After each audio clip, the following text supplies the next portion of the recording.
العودة إلى نقطة البداية. وجه البرتغالي كريستيانو رونالدو انتقادات شديدة لناديه مانشستر يونايتد ولمدربه الحالي إيريك تين هاغ.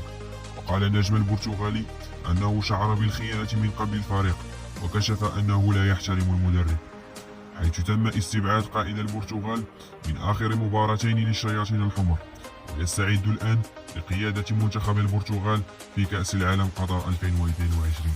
وكشف موقع سابو سبورت البرتغالي أن رونالدو سيعود إلى البرتغال بمجرد انتهاء كأس العالم قطر 2022. وحسب التقرير فإن اللاعب البرتغالي الدولي قد سجل أطفاله في مدرسة سانت جوليانس في كاركافيلوس.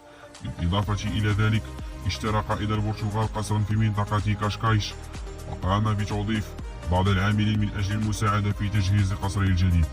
وأشار التقرير إلى أن مستقبل رونالدو غير معروف حتى الآن، لكن عودته إلى البرتغال لتمثيل نادي سبورتينغ لشبونة أمر وارد للغاية، خاصة أنها واحدة من أمنيات والدته، وذلك رونالدو نفسه الذي اعترف برغبته في إنهاء مسيرته مع الأسود من حيث بدأ مسيرته الاحترافية.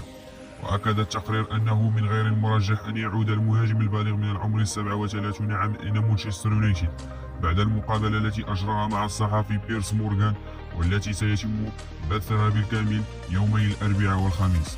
يذكر أن كريستيانو رونالدو شارك في 16 مباراة هذا الموسم مع الشياطين الحمر، وسجل 3 أهداف فقط بعد أن سجل 24 هدفا في 38 مباراة في الموسم الماضي عندما عاد إلى الفريق.